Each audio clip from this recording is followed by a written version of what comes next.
मौलाना फजलुर रहमान को लश्कर बनाने के लिए किसने फ़ोन किया? Late me explain. अब से कुछ दिन पहले मौलाना फजलुर रहमान ने एक तकरीर की जिसमें उन्होंने कहा कि हम लश्कर नहीं बनाएंगे, मैं कोई लश्कर नहीं बनाऊंगा। आप खुद दहशतगर्दी का मुकाबला करें, जिस पे ज़ाहिर है फिर उसको मीडिया ने पिक किया और इसके ऊपर तबसरे शुरू हो गए। हुकूमत के रिप्रेजेंटेटिव एक मिनिस्टर साहब ने आके इसके ऊपर हुकूमत का स्टैंस देने की कोशिश की और उसके बाद से एक नई बहस छिड़ गई कि अगर गवर्नमेंट ये कह रही है लश्कर बनाने के लिए तो ये तो हुकूमत की इसमें कमज़ोरी है, किसने फ़ोन किया, किसने फ़ोन नहीं किया, और ये सारी तमाम एक बिल्कुल पैरेलल डिबेट इसके ऊपर शुरू हो गई। कुछ लोगों का ये कहना है कि जो हुकूमती रिप्रेजेंटेटिव थे वो अपना स्टैंड सही से उन्होंने नहीं दिया। कुछ का ये कहना है कि वो जो साहब उनसे सवालात कर रहे थे, एंकर पर्सन, उनके सवालात अनजस्टिफाइड थे। वो everybody has his own opinion, लेकिन आई विल एक्सप्लेन कि लश्कर एग्जैक्टली होते क्या हैं। So let me explain the concept of लश्कर्स। 2005 ऑनवर्ड्स पाकिस्तान को जब हिट किया दहशतगर्दी ने, फितनतुल खवारिज की, तो सबसे पहली जो फ्रंट लाइन थी जहाँ पे ये दहशतगर्दी सबसे ज़्यादा लोगों को इफ़ेक्ट कर रही थी वो ट्राइबल एरियाज़। ट्राइबल एरियाज़ के जो असूल, लॉ, कवानीन हैं वो उस तरह के नहीं हैं जिस तरह रेस्ट ऑफ पाकिस्तान के थे। सो उसके मुताबिक उनका जो अपना कोड ऑफ कॉन्डक्ट है, उसका पश्तून वाली का एक बहुत इंपॉर्टेंट रोल है, उसमें एक कॉन्सेप्ट ऑफ जिरगा होता है। तो जिरगे होना शुरू हुए। जिरगों ने सैंक्शन किया मलेशियाज़ को, यानी लोकल इलाके के अंदर लोकल्स के ग्रुप को, जिनको कहा कि आप हथियारों के साथ इन क्रिमिनल्स का मुकाबला करें, इन दहशतगर्दों का मुकाबला करें। जब ये चीज़ शुरू हुई 2005 से 2007 के दरमियान में, तो फिर यहाँ से एक आवाज़ आना शुरू हुई कि ये कोई आम क्रिमिनल नहीं है, ये हार्डकोर टेररिस्ट हैं जिनको दुनिया की हॉस्टाइल इंटेलिजेंस एजेंसीज ट्रेनिंग दे रही हैं, इनके पास इक्विपमेंट बहुत ज़्यादा जदीद है, इनके पास फाइटिंग टैक्टिक्स बहुत ज़्यादा हैं, और ये लोकल भी नहीं है, ये कुछ उज़्बेक हैं, पता नहीं कहाँ से ये लोग आके पाकिस्तान के अंदर दहशतगर्दी कर रहे हैं। तो हमें अफवाज पाकिस्तान की ज़रूरत है, वो आएँ और वो आके इनके खिलाफ ऑपरेशंस करें। अब जब फ़ौज पूरे पाकिस्तान की, यानी पाकिस्तान की फ़ौज के अंदर सिंधी भी है, पाकिस्तान की फ़ौज के अंदर बलोची भी है, पाकिस्तान की फ़ौज के अंदर पंजाबी भी है, वो वहाँ के लोकल्स नहीं हैं, और ये गुरिल्ला वॉरफेयर हो रही है। गुरिल्ला वॉरफेयर का सबसे ज़्यादा सेंसिटिव पॉइंट ये होता है कि एक ही इलाके के अंदर दोनों तरफ आपके दुश्मन भी रह रहे होते हैं, दोस्त भी रह रहे होते हैं, और आप आइडेंटिफाई, या अगर लोकल ना हो तो वो आइडेंटिफाई नहीं कर सकता कि दुश्मन कौन सा और दोस्त कौन सा। ये जो लश्कर बने थे, इनको फिर फॉर्मलाइज किया गया, इनको कहा गया अमन कमेटीज, या जो विलेज गार्डियन कमेटीज के नाम से इनको फिर पुकारा जाने लगा। और इनका काम ये था कि इन्होंने पेव करना है, रास्ता बनाना है थ्रू इंटेलिजेंस, यानी ये बताएंगे कि कौन से इलाके की टेरेन कैसी है, कौन सा रूट कहाँ से निकलता है, वैली कहाँ पे है, केव्स कहाँ पे हैं, हाइड आउट्स कहाँ पे हैं, दहशतगर्दों की सेंचुरीज कहाँ पे हैं, दहशतगर्दों के फाइनेंसियर्स कौन हैं, दहशतगर्दों के एबिटर्स कौन हैं, ये पेइंग गेस्ट्स का जो कॉन्सेप्ट, न्यूज़बैक आते थे और पैसे देते थे और कहीं पे आके रहते थे, कौन इनको सपोर्ट कर रहा है, इलाके के अंदर इनका हमदर्द कौन है, किसके टाइज हैं इनके साथ, ये तमाम चीज़ें जो बैकग्राउंड इंटेलिजेंस है वो ये लश्कर देते थे। पहला काम इनका ये था। दूसरा इनका जो मेजर ऑब्जेक्टिव था वो ये था कि पूरे इलाके, पूरे गांव के अंदर जब एक ट्राइबल जिरगा बैठता है, जिरगे में वो लश्कर एक तरतीब दे देते हैं, बना देते हैं, तो एक मैसेज होलिस्टिक चला जाता है हर किसी को कि ये जो गांव है, इसके बड़े, इसके जो मशर हैं या मशरान हैं, वो अफवाज पाकिस्तान और पाकिस्तान के साथ खड़े हैं, ताकि अगर उस इलाके के अंदर, उस गांव के अंदर किसी के कोई कंफ्यूज्ड है या किसी का कोई सॉफ्ट कॉर्नर है दहशतगर्दों के लिए, तो उसको पता हो कि इस वक्त रियलिटी क्या है। इस परसेप्शन से पूरे जो आपको एक परसेप्शन जनरेट होता है, डोमिनो इफेक्ट होता है कि जब आप ये कहते हैं कि पूरा जो ट्राइबल एरियाज हैं वो तमाम अफवाज पाकिस्तान के साथ खड़े हैं, और वो लड़ाई जो थी, असल जो कॉम्बैट था, वो तो अफवाज पाकिस्तान ही कर रहे थे। कहीं पे भी लश्कर जो हैं उन्होंने फ्रंट, हाँ बुनेर के अंदर कुछ वाकयात हुए, कई जगहों के ऊपर लश्कर लड़े हैं टीटीपी के साथ, बड़ी इन्होंने कुर्बानियां दी हैं, लेकिन जो ज्यादा लड़ाई हुई है वो तो अफवाज पाकिस्तान ने की है। वो तो इनको द वेरी फैक्ट कि फौज वहां पे गई थी, तो उसका मकसद ये था क्योंकि ये लश्कर उनके साथ लड़ नहीं सक रहे थे, जाहिर है फॉर ऑब्वियस रीजंस, क्योंकि उनकी तैयारी वगैरह वो सब कुछ।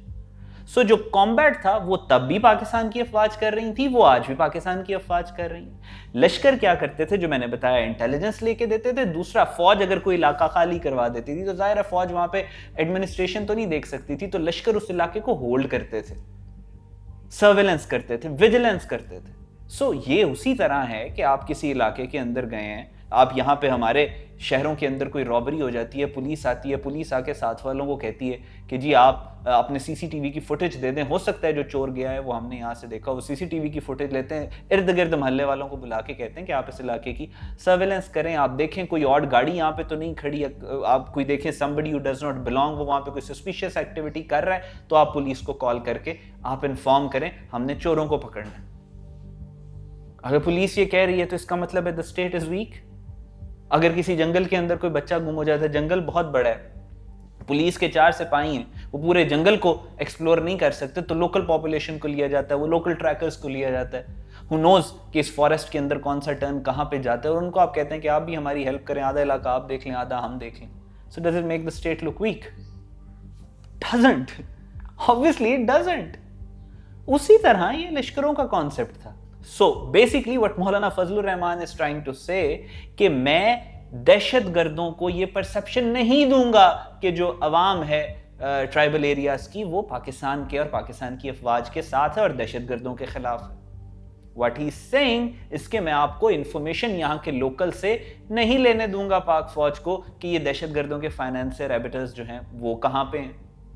مولانا صاحب جب یہ کہتے ہیں کہ میں لشکر نہیں بناؤں گا تو وہ یہ کہتے ہیں کہ جو گراؤنڈ پہ انٹیلیجنس ہے دہشت گردوں کے خلاف وہ ہم افواج پاکستان کو ڈینائی کریں گے، اور یہ اب سے نہیں ہے، پچھلے 25 سالوں سے مولانا صاحب کا یہی سٹینس ہے ٹی ٹی پی کو لے کر، فتنہ الخوارج کو لے کر۔ اور یہ لشکروں کا جو کانسیپٹ بیسیکلی جو انٹیلیجنس گراؤنڈ سے جا رہی تھی، جو ٹرائبل ایلڈرز جو مشران کے کہنے کے اوپر یہ سارا فارمولا کرافٹ کیا گیا تھا، اتنا ہٹ کرتا تھا فتنہ الخوارج کو، ٹی ٹی پی کو، کہ 300 سے زیادہ مشران ٹرائبل ایلڈرز اسی پالیسی، اسی لشکر والی پالیسی کے دفاع میں انہوں نے جام شہادت نوش کیا، اور ہزاروں کے قریب جو سیکنڈ ٹیئر کے مشران ہیں، ٹرائبل ایلڈرز ہیں، ان کو انہوں نے شہید کیا۔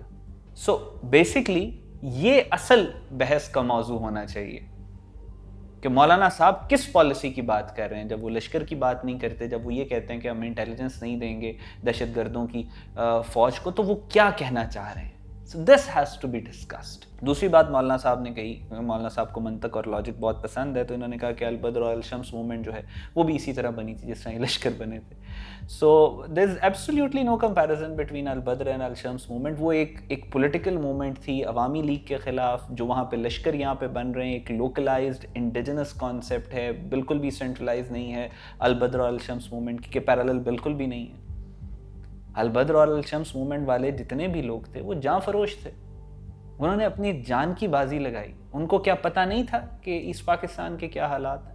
آپ کیسے کسی کو فورس کر سکتے ہیں وہاں پہ کہ آپ جی البدر اور الشمس موومنٹ بنائیں؟ وہ لوگ تھے جن کا دل پاکستان کے ساتھ دھڑکتا تھا، اور وہ لوگ تھے جن کو اینڈ تک پتہ تھا کہ پاکستان کے خلاف جو سازش ہوئی ہے شاید پاکستان جو ہے اس پاکستان کبھی پاکستان کے ساتھ نہ رہے، پھر بھی انہوں نے شہادتیں دے کے یہ میسج دیا کہ ہم حق پہ کھڑے ہیں، اور وہ ابھی تک حق پہ کھڑے ہیں، اور اب ان کی جیت ہوئی ہے۔ جس طرح سے شیخ مجیب کو نکال کے پھینکا گیا ہے، اب ان کی جیت ہوئی ہے۔ سو وہ مصلحت اور مفاہمت کے شکار نہیں تھے، انہوں نے ان کے لیے اپنی ایتھنیسٹی اور یہ سب، اپنی زبان، ان کے لیے اپنا اقتدار یا عہدہ ان کے لیے قیمتی نہیں تھا۔ تو دیز کانسیپٹس کہ اپنی ملک کے لیے the love that you have for your country، اس کے لیے آپ نے سیکریفائز کرنا ہے، اور آپ کی قربانی جو ہے وہ رنگ لے کے آئے گی اگلے 30 سال 20 سال 10 سال بعد۔ These are the concepts that are way beyond your intellectual pay grade۔ مولانا صاحب آپ سے صرف ایتھنک پالیٹکس تھوڑی بہت کیا کریں۔ سو لہٰذا البدر اور الشمس موومنٹ کو اس جیسی پاکیزہ موومنٹس کو مسکنسٹرو کرنا، I think that's absolutely it has nothing to do with logic، nothing to do with منطق جو آپ کہہ رہے تھے۔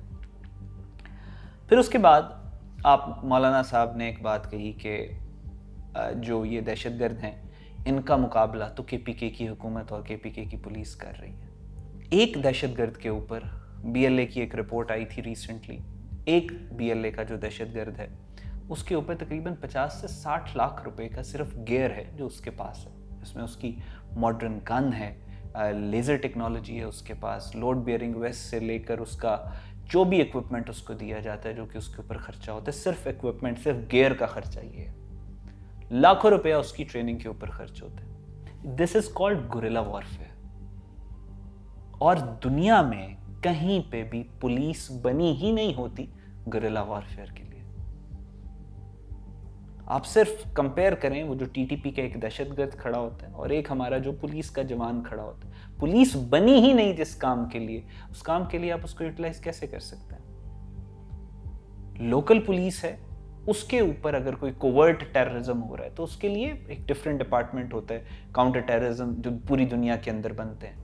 पुलिस के साथ लाइजॉन होता है, पुलिस के साथ मिलकर वो काम करते हैं। उससे बात ऊपर जाती है तो फिर एक और स्पेशलाइज्ड डिपार्टमेंट होता है। उससे ऊपर बात जाती है तो फौज आती है।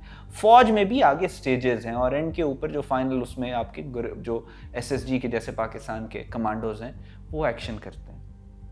सो I can expect this from the PTI जो उनके हुकूमत है वहाँ पे, कि ये लैक ऑफ नॉलेज जो है उनका, कि उन्होंने ये बात कही होगी कि हमारी पुलिस इसका मुकाबला कर लेगी। जाहिर है, क्योंकि वो उनका जो मोटिवेशन होती है वो state craft, counter terrorism, statesmanship तो नहीं होती। उनका होता है कि सोशल मीडिया के ऊपर व्यूज़ किसके ज़्यादा आएंगे, हाँ पुलिस कर लेगी मुकाबला दहशतगर्दों का, this is something that is going to sell on social media, तो they are going to say it. लेकिन मौलाना साहब, आप तो लॉजिकल आदमी हैं, आप तो बहुत ज़्यादा मंतक की और दलील की बात करते हैं, तो मुझे बताएं एक पुलिस का जवान वो कैसे मुकाबला कर सकता है दहशतगर्दों का, जो कि इतने ट्रेंड और हार्डकोर टेररिस्ट और गुरिल्ला वॉरफेयर के अंदर पुलिस दुनिया में कोई एक मिसाल अगर आप मुझे दे सकें कि गुरिल्ला वॉरफेयर के अंदर जो पुलिस है लोकल, उसने जो है दहशतगर्दी को पूरा ख़त्म किया। ये तो लास्ट लाइन ऑफ डिफेंस है। आप क्या चाहते हैं कि आप हमारी जो केपीके की पुलिस है उसको इन दहशतगर्दों के आगे फेंक दें? You want a slaughter? Is this what you want? कि जो लास्ट लाइन ऑफ डिफेंस है वही खत्म कर दें ताकि पीछे फिर कुछ भी ना बचे?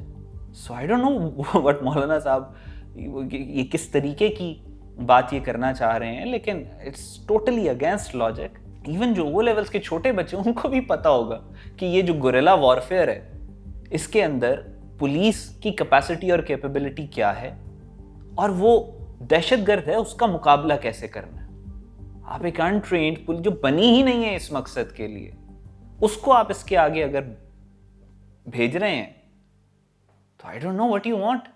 पाकिस्तान जिंदाबाद।